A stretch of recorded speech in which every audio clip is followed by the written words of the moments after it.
gastos, tapos ito period film pa, dagdag gastos.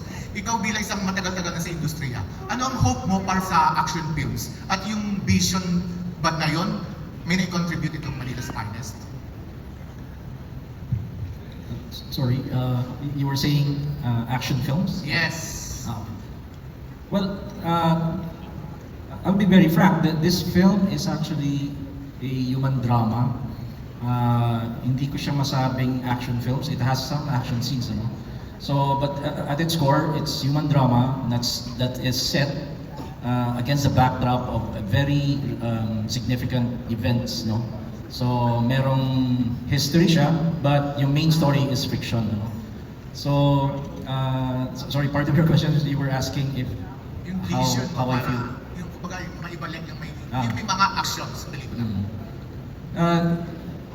Yung very sparse na action scenes namin, it was an interesting experience sa akin kasi hindi naman ako known for action. Despite the fact, way back, gumawa ako ng Macario Sakay movie na had a lot of action. Pero for some reason, I never considered myself, an expert on that. And most of my films are more dramatic. No?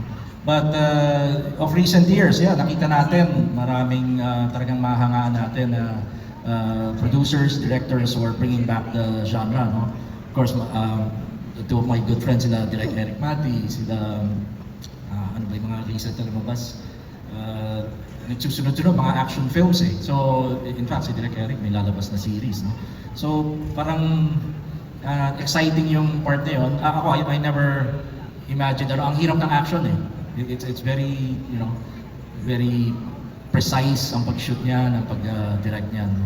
So ako, inamin ko, I'm probably not really an action director, but I could handle it. I've done it before. So it's an exciting genre na nabubuhay ulit. No? So sana marami pang gumawa. No? Although yun, sinasabi ko lang na hindi ko ma-describe na action film to, but it has essential action scenes, just enough to tell the story. Thank you. Thank you, Pep, the PH. Yes, maraming salamat po, Sir Jerry Oleo.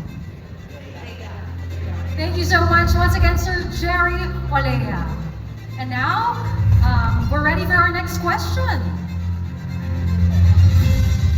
Hi, good evening. My name is Neil from Tempo. Yeah, my question is for Ashton. Ma'am, good evening. Hello po.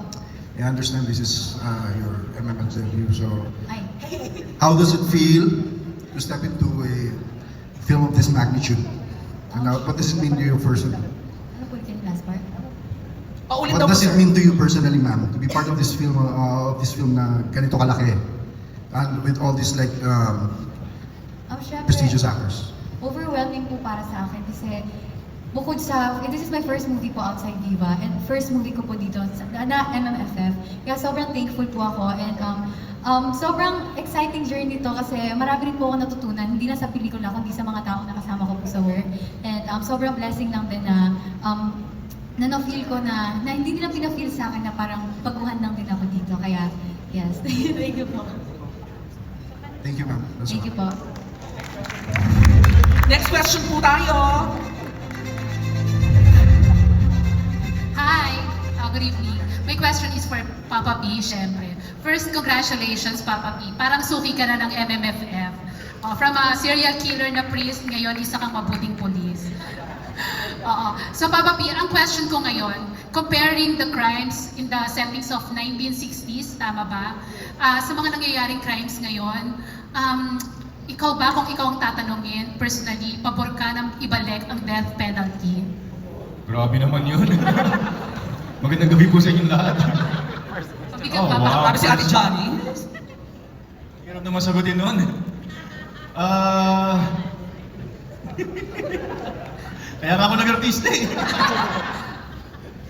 Paano po sagutin yun? It's hard. Siguro kung gaano yung kalaki yung crime, kasalanan. Let the people in position judge or parang ang hirap eh. It's a crime against humanity. Kailangan may karapatang penalty yun na pareho lang, di ba? An eye for an eye, tooth for a tooth. Biblically, ganun din yan, di ba? But in the recent times, di ko alam kung paano dapat natin na takutin pa yung tao na huwag gumawa ng masama to avoid that. But you know, I think there should really come a time na may magkaroon ng takot ng tao. So if that would have to come to that, we'll just abide by it. Personally, wala naman akong take on talaga yung decision ko, ano makakaganda para sa mga tao. Ayan, gusto daw lang tawa mo. Yung second question ko, Papa P, playing the role of a policeman, ikaw ba in real life, meron ka rin bang mga kinatatakutan pa? O tulad ng role mo, ay isa kang matibay at palabang tao? Kung meron akong mga kinakatakutang tao, Not necessarily tao. Ano yung mga biggest fear mo? in what sense? Sa buhay, ano ba yung mga... Siguro yung ano na lang, yung political unrest yung nangyayari sa paligid natin. If I just siguro, if I may quote when Ken and I did an interview, we were shown these clippings back in the 60s, how there was a lot of riots, you know, and fast forward to now, it's still happening. And mas nagkakaroon pa ng mas malaking pag-aalsa yung mga tao. You know, it's getting worse. And I think kailangan talaga magkaroon ng step, you know, not just amongst us, but sa government. It's really the system. Bottom line naman dito yung sistema, yung problema natin. Yun lang kinakatakot ako na magkaroon ng walang accountability, you know, sa bansa natin, especially sa society natin. Okay na hindi. So, Papa P for the next election. Pwede isang bonus question na lang kay Enrique Hill. Since, Enrique, ngayon ka lang uli magbabalik pelikula. Yes, ma'am. Ngayon ka lang uli magbabalik pelikula, nanibago ka ba? May mga, paano mo pinaghandaan yung role mo? Since first time mo rin gaganap na policeman. Before, nakatali ka sa Love Team di ba? Yes, so ma'am. ngayon, panibagong challenge sa'yo, playing the role of a policeman. Paano mo pinaghandaan yan? And to think na yung dream actor mo pa na makasama, si Papa P yung kasama. Wow! Yeah, actually last year po nasa MMFF ako, but medyo malayo po sa drama. So I did comedy first and then horror. So ngayon lang po ulit ako gagawa ng drama ulit. But it was actually fairly easy. Of course, working with Piolo and all my co-stars here. It's so easy to feed from them, and I felt very comfortable on set. So it just felt like, you know, like how we used to do it back in the day. So I'm very thankful for them. They made it really easy for me. And of course, Direk as well, and Direk Bombs as well. So yeah, it was fairly easy. I didn't really have a hard time. Thank you. I think we're ready for the next question. Okay, hi, good evening. Eugene Assis of People's Journal. My first question is for Asti. Kasi yung kanina parang nabitin lang kami doon sa tanong. Alam mo, congrats, you're one of today's most promising actresses of this generation. Anyway, you've worked with some of the most, yung mga huhusay na actors talaga. Ano yung nakukuha mo at saka yung mga challenges na nakukuha mo rin working with these people? Siyempre po, yung challenge ko po talaga yung labanan yung kaba at yung mga boses sa uto. Pero buti na lang po, si Sir Piolo, pinaramdam niya po sa akin na okay lang magkamali. Di ba? Ang dami ko beses nagkamali, pero hindi ko po na-feel sa kanila na parang, ulit na naman, ganyan. But kasi before po kami mag-take, kinakabahan na po talaga ako. And sobrang thankful po talaga ako sa kanila kasi every time na magkakamali ako or every time na malilito ako, hindi nila dinagdagan yung pressure na naramdaman ko and mas naging comfortable po ako and mas na-enjoy ko lang yung scene and alam niyo po yun, mas nandun ako sa scene na yun and nakatulong po sa akin yun. Okay, thank you. Congratulations. Thank you so much po. Okay. Anyway, my second question is for Mr. Joey Marquez. Mga bago to sa eksena, si Mr. Joey Marquez. Okay. No comment. Anyway, Chong, kilala ka rin bilang isang komedyante. Pero pag ang karakter mo medyo seryoso, ang galing mo rin. Saan ka humuhugot ng husay? Sa totoo lang, kami lang ni Ariel ang pinakabata rito. Pero ang totoo niyan, basta damdamin mo lang kung ano binigay sa yung pagkakataon, pag-isip mo lang mabuti, at ipakita mo na hindi sila nagkamali sa pagpili sa'yo para gumanap sa isang pelikula. Yun lang naman ang doon eh. Kaya maging komedyante ka man, action star ka, dramatic ka, lahat ng yan makakayanan pagka may passion ka sa art natin. Pero walang hugot yan sa mga real life experiences.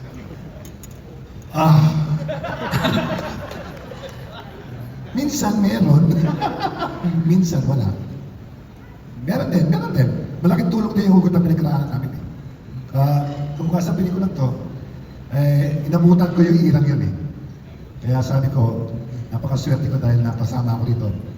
Dahil naalala ko yung mga panahon ng mga nangyayari nung araw na pwede natin ipakita sa tao. Paano mo para i-differentiate yung role mo sa On the Job at saka dito sa Manila's Finest? Ang pagkakaiba nito, siguro to sa, hindi ako masyadong ika nga icebreaker ako dito eh. Kumbaga may mga panahon na seryosong usapan para maisap ang usapan. Medyo papasok ako ng konting pagpapatawa.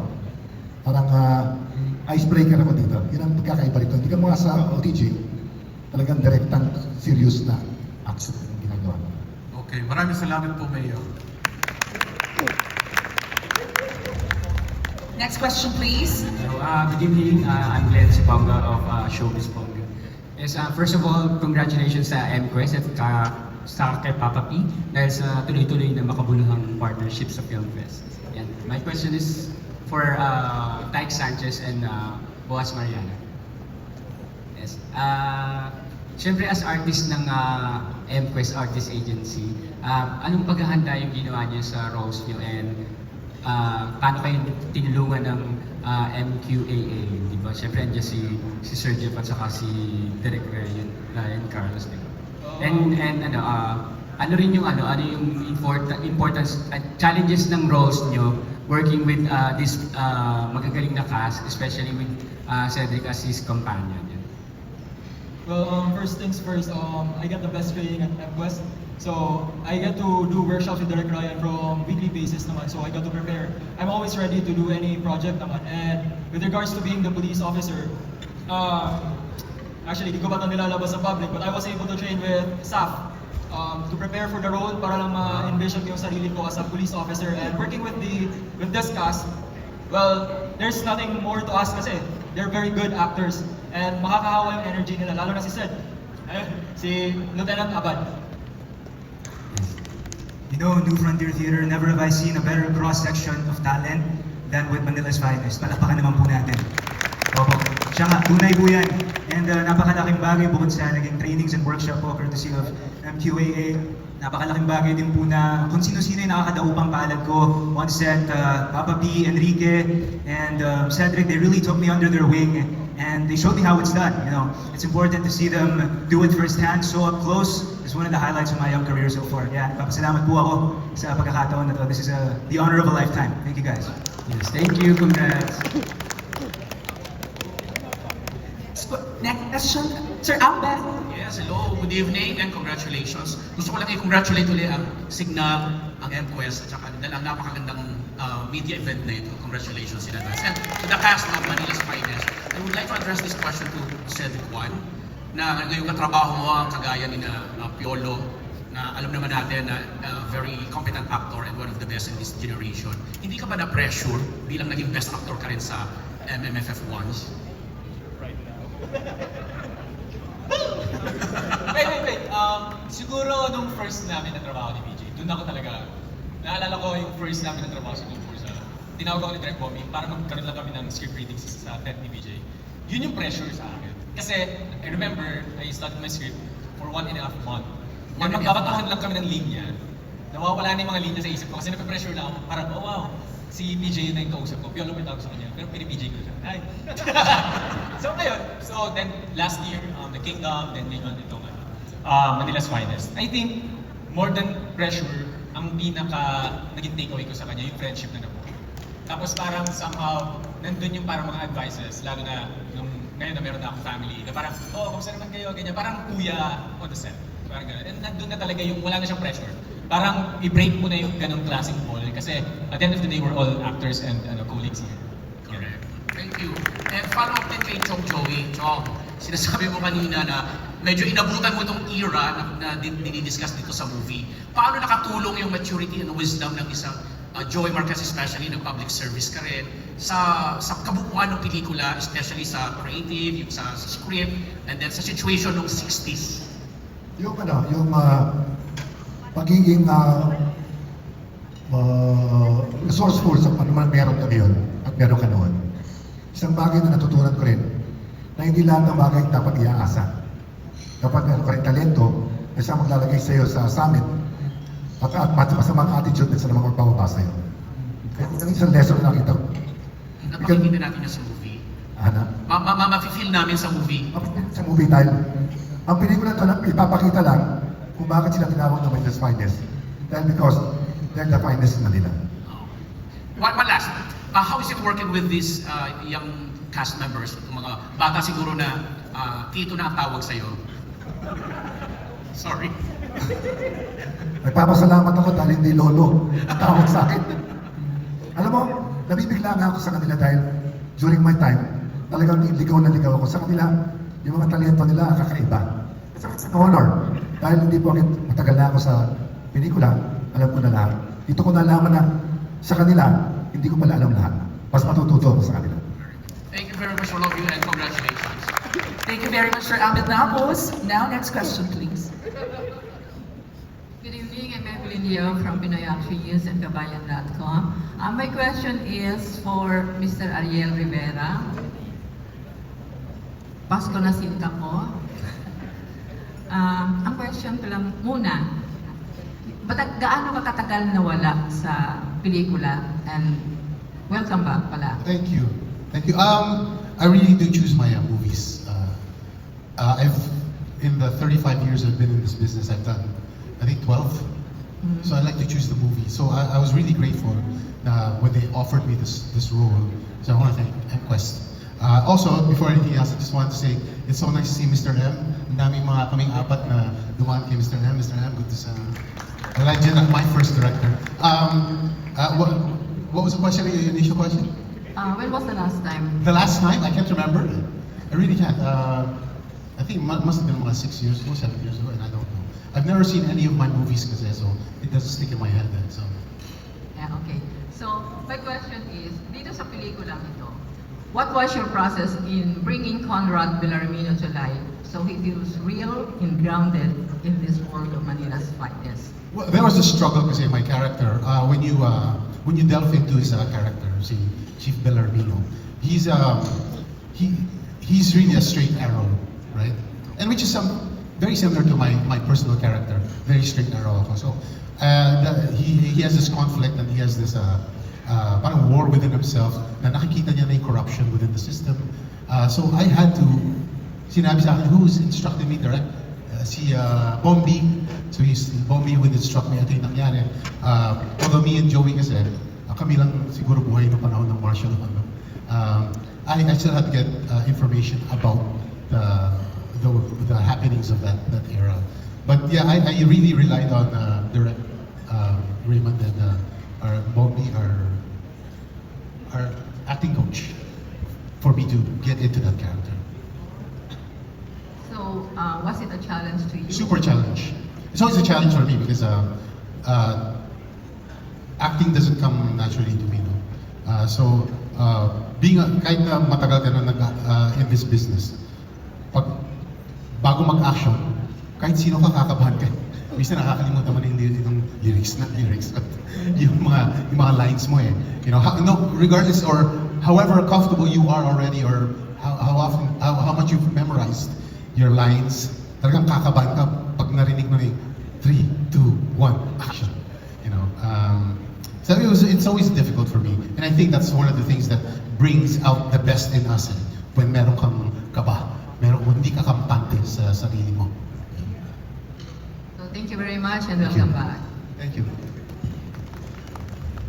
Next question, please. Good evening po. Characteristics, attitude, or her journey that resonated with you personally? Thank you for that wonderful question. Charot lang. Okay.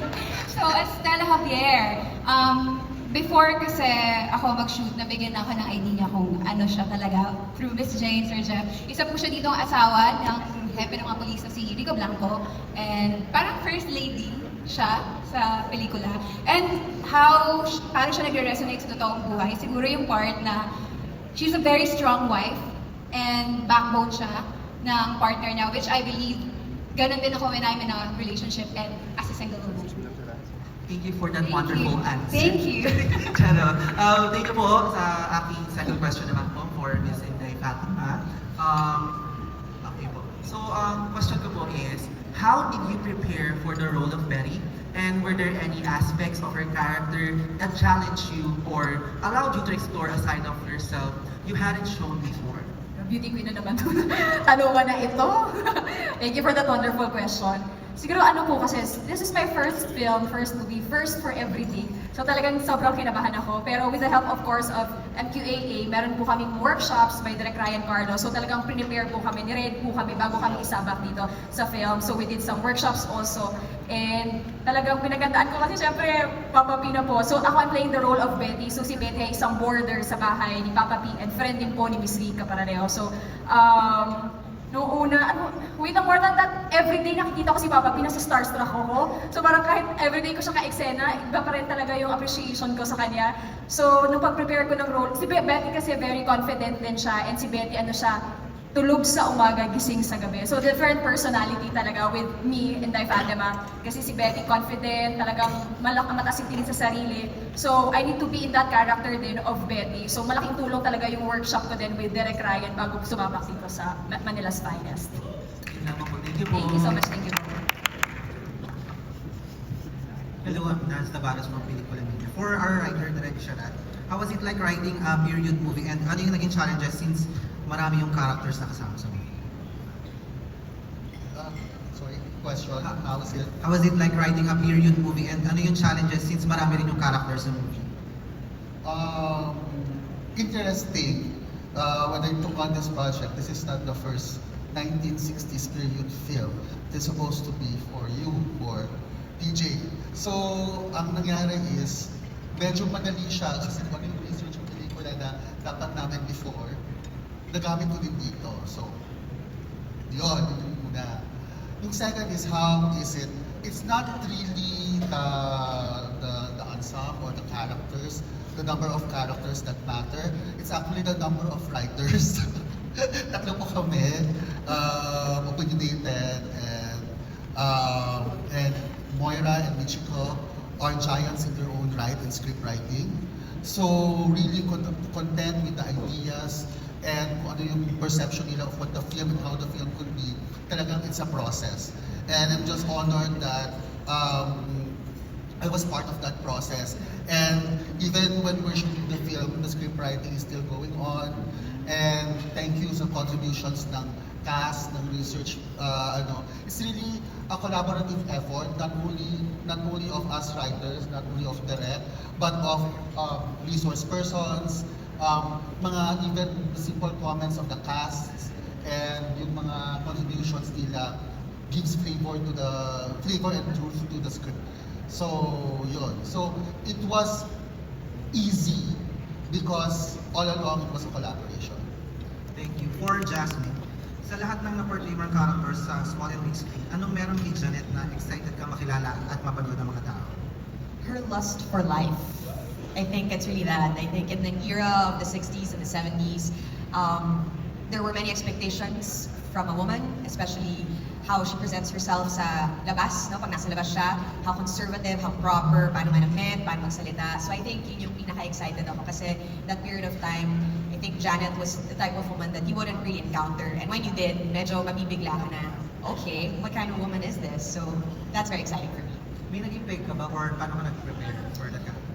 I think visually, one of my pegs was Twiggy. And definitely the makeup, the hairstyles, we really went for that look. Preparation, I had a lengthy discussion with Direk Bombi as well as Direk Raymond previous to the scenes. So malaking tulong din yun. And I think it's really wonderful also to be working alongside Piolo again because we've shared a project previously also in the last 5 years. So that level of comfort and ability to just dive right in sa isang eksena, napaka-dali na and also natural na para sa amin. So it's very, very fun to work on this set with the cast members. Thank you. Thank you. Thank you very much. We're down to our last question. Hello, good evening everyone. My question is for Direk Raymond. Hello, Direk. Here po. This Manila's Finest is a very big film in terms of production value and some cast. In the aspect po of mounting this film, what is the greatest challenge that you encounter doing this film? I think I mentioned it in the interviews. Kasi period film siya, you have to create that reality to a point where your viewers are not distracted by that. Dapat naniniwala silang nandoon sila sa period na yun para mag-pay attention sila to sa kwento. So yun yung biggest challenge. So, and me being a visual storyteller, I'm the cinematographer din, na-imagine ko na yung shots eh. No? So, hindi mo maiwasan, nitpick on small details. Lalo na ako, I have memories of the 60s. I mean, I was a kid back then, pero may memories ako, and then growing up in the 70s. So, I was very particular about, small details, accuracy ng even props and language. Pinag-uusapan namin, hindi pa uso yung mga ganyan salita. So ano yun, challenge yun. That's a really big challenge. Kasi you have to mount it and then finally, go into the scene and tell your story. So, ang tagal bago namin ma-tell yung story. I mean, in production. Kasi ang daming piniprepare, ang daming yung art department, costumes. Minsan ready na. Ako hindi ko matiis, yung isang extra, hindi ko gusto yung buhok niya. So, pupulungan ko pa yung buhok ng isang extra, mali eh. Ganun. So, pipigil yung shoot. So, ganun yung difficulty niya. But it's necessary kasi you want to be believable. No? So, yeah, basically yun yung biggest challenge talaga. Thank you.